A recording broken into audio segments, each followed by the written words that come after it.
Well, hello, my fellow car modelers. How are you doing today? I figured it was time for me to fess up my past sins. I am a cheater. Yes. And it seems like nowadays, like with these podcasts going on with NASCAR, you got Dale Jr., he's been bringing on some of these guys, and they've been talking about their days of cheating in NASCAR. Since it's been so many decades now they're talking about it and saying, yeah, we did. We all did. Well, Luka here did his fair share of cheating in NASCAR modeling. Yep, I did it. And I want to fess up and tell you guys a little story about how I cheated. I cheated and won awards and came in first. Cheating at NASCAR model building. Let me tell you a story about it. Get ready for this.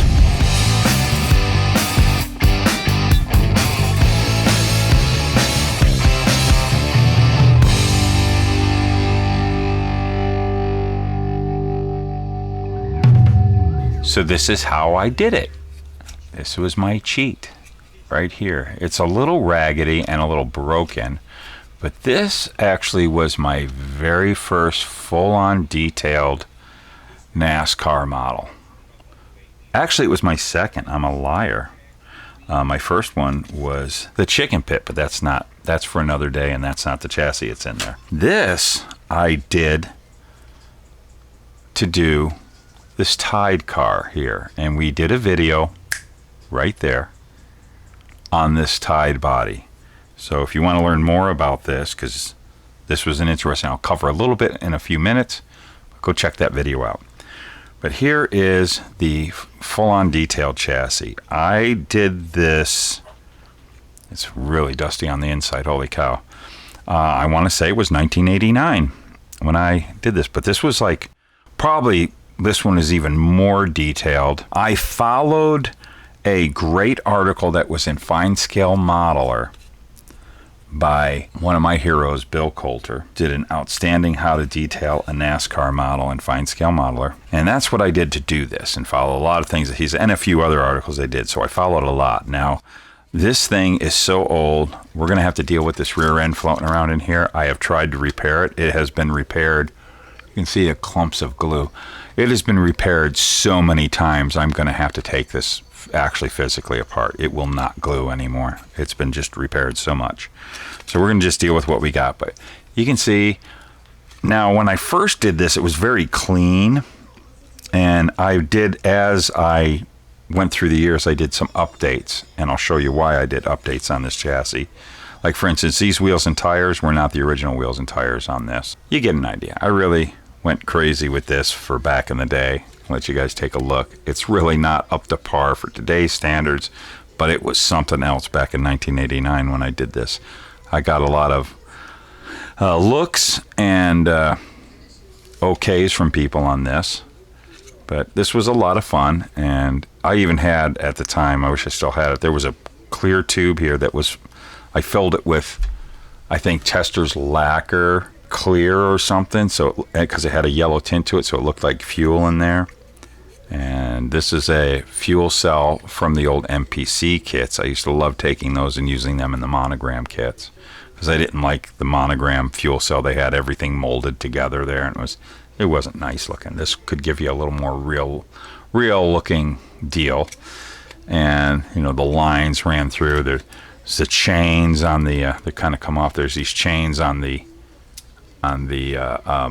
rear end that are on the actual cars to hold the rear end. When they jack these up, the rear end wouldn't fall and the springs fall out.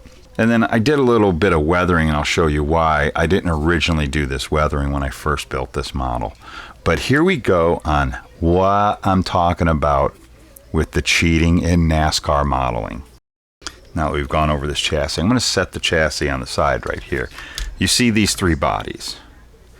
These are 3 of the 4 bodies that have been on that chassis, and we're going to fit them on there. I have one other one I'll show you in this picture right here. That body, I was recently doing something with it. It went to the floor and it exploded like the Death Star. It just shattered into a million pieces. I tried putting it back together, and as I was working with it, it just crumbled again on me. So I don't have that body. but I got these 3 existing ones. When I first built the model, and it was my first really going for it detailed NASCAR, of course I went really full on. There goes the hood, but there we go. I'm not going to fight them. In that video, I showed how I took a Pontiac long before it was probably 2 years before Monogram came out with the Lumina. I'm not going to totally cover what I did here because I did a video on it.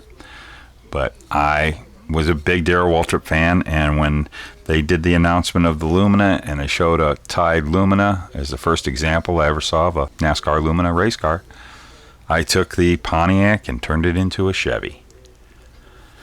And this was the original chassis for it. And I'm going to tell you right now, this is the first time that this body and chassis have been together since the early 90s. So let's see how they work together. Da, da, da, da, da. There we go. It fits kind of okay. And of course this rear end is just floating around in there, so we're going to try to get it to look as best as it can from your vantage point. But there we go. The rear end is being silly to us. Doesn't really click in there well. Let's see. I cannot get that rear end to set where you get a good look, but there you go. Those weren't the wheels. Originally the wheels were black 9-hole Bassett's and hand lettered Goodyears. I'll show you here in a little bit why I changed the wheels and tires to this, but this is the original chassis and the body. These were built together. That was its intention. So what I ended up doing is a few years later, about 93 I would say, I was living in Virginia and I was in a model club called the Ridge Runners of Southwest Virginia. And we were doing a little contest in our club, and of course I wanted to, and again, hoods just don't want to ever stay on with these things. I wanted to do an after the race car, and of course I had our club sponsor right there. And I know people hate these now. I was in the South, and it was back in, the early 90s, so don't cancel me for that. And if you do, I don't really care. So I wanted it to look all sandblasted in the front. That was the first time I ever tried that little trick, and tire schmutz flying up on the car, banged up really good, and even some 200-mile-an-hour tape thrown on there holding that bumper on. And oh man, right, Dennis?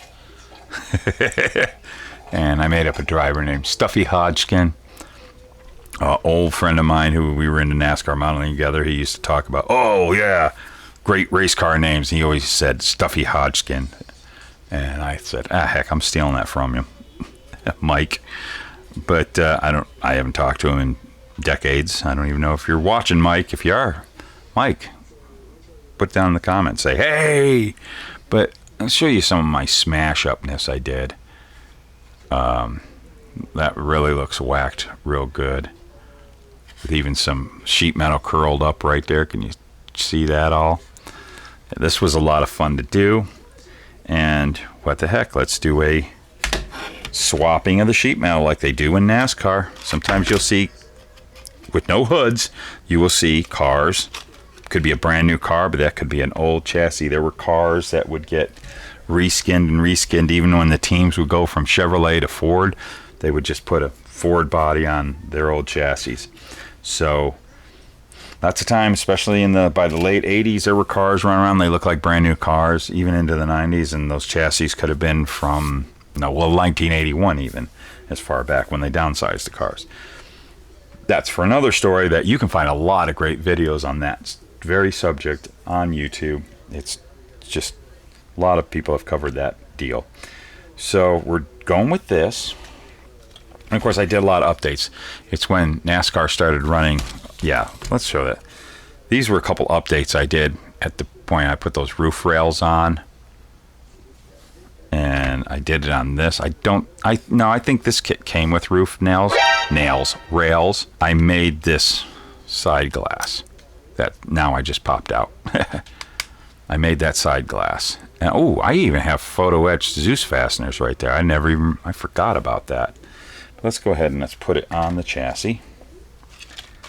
And this hasn't seen, I want to say, probably popped this body off of this chassis back in 1994 or 5. But we'll get to that. But there's, again, at the time when I did this, and I actually took this to shows and won some awards. There's my cheating.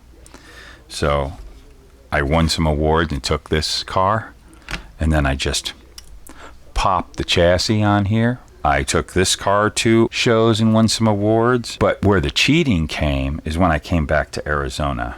Dun, dun, dun. The local show that was here at the time, it was the Copper State. And then there was a show up north called the White Mountain Modelers show. When we got into town in 94, there was that show. We went directly up there the weekend we got into town. And I took this model up there, and it actually got into Scale Auto. But this is where the cheating began. Wait, what? So at this point in time, I was now going to the Copper State, and I placed this car in the NASCAR class at the Copper State, and it won. And that was cool. Very cool. And of course, they had a rule, like most shows, they had a rule that if a car wins, it cannot compete anymore the following years. Understandable. So I wanted to enter the NASCAR class again with a nice detailed chassis. So Monogram gave us this wonderful way of reskinning these things. Oh, this thing's breaking apart as I'm pulling it out. Oh, gosh. Oh, gosh. Things are flying apart. We're not having some luck here. My car's coming all undone. These old things, they don't last long. Oh, that was off the engine. Not a big deal. So, the following year, I really wanted to do Harry Gant's car. And I got a set of decals from my friend over there back east, Mark Agee. He is the owner of Ace Decals. And he sent these decals to me. He was always a Harry Gant fan. And, of course, these were one of his first set of decals and sent it to me to check them out. And I'm like, heck yeah. So I did a Harry Gant car. The only decal that I did, because his had the big skull bandit. Boy, now you know why I do a lot of edits. I ended up scanning his artwork, shrinking it down, because the car that I was basically replicating had the small bandit on there. But other than that, these decals were really impressive, and the car was cool, and I loved it. I gave it that beat look. And after the race and fuel spilling over, some of it's a little overdone, but I wanted to go for that. And look at under here, all the tire schmutz. I like to use that word. I should stop. I've done it enough. It's not funny anymore. And let's go ahead and we will mate up this chassis, which it's probably been about 20-something years since this body's been on this chassis. And I'm breaking this is not going well. Let's take that windshield out. The windshield's now, I gotta take these apart to restore these anyways. All right, so there you go. Yep, that's the look. And what's really cool about the hood, I mean, it just had a really cool look with all the after race look. And now let's put this hood on here, see if we can get it on without me shattering anything else. When you pop that hood, when you pop the hood, it just has a really cool look with all that underneath the hood. I'm not going to fight it, but there you go. That's a good looking race car. And I took it to the Copper State the following year, and I won first place. And no one knew that it was pretty much the same model, won a second year, but with another body. You're watching the Luka C channel on YouTube. But wait, there's more to my debauchery in model building. Then the following year came. I did my 2+2, and then I gave it the same effects that I gave the Buick, all after the race and beat up. I started really getting into that, and I took it to the Copper State the following year, and I won first place. And no one knew that it was pretty much the same model, won a second year, but with another body. Now what I would do is when I would move these chassis, of course, I would have a out-of-the-box built chassis that I clip bodies to all the time. I got tons of those. They don't even have engines in them. Sometimes they're not even painted. I've talked about that. I just have shelf chassis that I put bodies on, and I will do a shell game with those, a little musical bodies with those chassis. That was the last of the competition. And of course, with the Harry Gant car, it won first place. So I've won 3 first place with this model at the same show. That show's now gone. It was a really cool show. It's called the Copper State here in Arizona. Some of you who used to come here back in the days, in the 90s and the O's, up to the mid-O's, would have probably gone to that show. And this model right here won first place 3 years in a row with different bodies. So I cheated a little. What could you possibly say for yourself, man? I don't even have those awards anymore because they were kind of, I'm not going to get into about the awards, but I have tossed a lot of awards out, and I think those were ones that got tossed away. Since then, this chassis was used on this Sportsman Monte Carlo I did. That body has since broken to a gajillion pieces. But it never went to a show. I never got it quite ready, but it was going to go to a show with this chassis. And over the past few years, I had a body. It's very dirty. I was working on something. There is a personal thing about this with a friend of mine that while we were in the middle of this project, he passed away. It's my friend Frank that I've told you many times about. He was building one, and I was building this. We were building flat nose Monte Carlos, because he cast up that nose. This was long before the Salvino's kit, probably 7 or 8 years. But as a matter of fact, while we're here, I'm going to take a dust into this, see what happens. Because I do want to get back on this model, whether this chassis will go under it or not. But this is what the body that the chassis has been sitting under for quite a few years. I'll be right back. Let's do a dusting. 2 hours later. The unfortunate thing about this is the dust has embedded into the paint. It never got cleared. These decals are probably trashed. Probably if I put water on them, they'll come off. I do have another set of these decals because I really like that look. I was going for a real basic car. He was doing something similar, an all-white flat-nose Monte Carlo. We were making sure our decals were placed in the same spot. And his was number 52, I believe it was, and his stuff was red on white. He loved red on white. I loved blue, black on white. There were some heavy modifications to this body. I changed the shape of the flare and the wheel well, and I covered the seams. I'm going to get back on this. I'm probably going to have to clean it really good and buff it and destroy the decals and put new decals on it. But oddly enough, I also have, because he didn't complete it, I have that other model. I'm going to finish Frank's model, and one day I will have those two together. Whether it goes onto this chassis or not, I don't know. That was my plan. It was probably going to be the last body that this chassis would carry. And then, of course, I've had a couple other bodies sit on this just for the sake of sitting on it. That is the story of this, my cheating in my NASCAR modeling.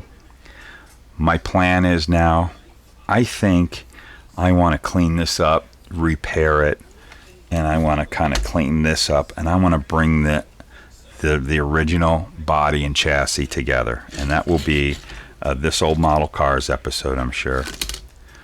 And I think these two need to go together for the history of Luka C's model building, and then the rest of those cars, they will all get a generic chassis.